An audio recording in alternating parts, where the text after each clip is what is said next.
Proyeksi pengembangan media digital kian tumbuh di Banjarmasin. Sebagai pemain baru di bidang media berbasis televisi online, Kalsel 1net menggelar audisi khusus untuk kandidat calon presenter berita dan non-berita di Jungle Cafe Banjarmasin, Senin siang.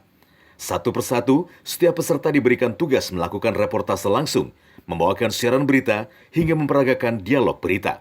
Sebagian besar peserta tampil penuh nervous dan gugup di depan kamera. Ya, kebetulan kan kita adalah televisi baru nih ya, Kalsel 1net di Kalimantan Selatan atau di Banjarmasin khususnya juga. Jadi kita memerlukan sosok presenter yang memang punya skill bagus. Jadi hari ini kita sudah melakukan audisi dan ada beberapa orang yang ikutan dari audisi online yang sudah kita gelar beberapa waktu lalu, dan kita sudah menemukan beberapa orang. Dan akhirnya hari ini juga kita sudah mulai audisi offline-nya dan juga sudah ketemu dengan beberapa talentnya.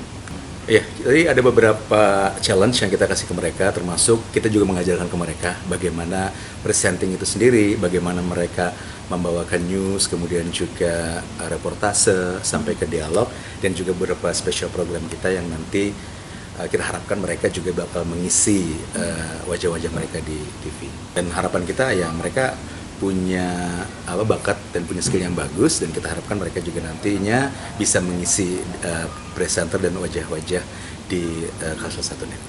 Sejauh ini kita masih coba discuss dulu dengan manajemen, dan mudah-mudahan nantinya kita akan ketemu talent-talent yang memang punya skill sebagai presenter dan memang presentingnya bagus. Mayoritas peserta adalah mahasiswa yang sebelumnya lolos dalam kualifikasi audisi secara online dengan mengirimkan video siaran. Selanjutnya mereka yang lolos akan ditempa dengan praktek langsung di lapangan untuk lebih meningkatkan kualitas dan jam terbang dalam melakukan reportase pemberitaan. Rianita, Satyanaka, Kalsel 1net, Banjarmasin.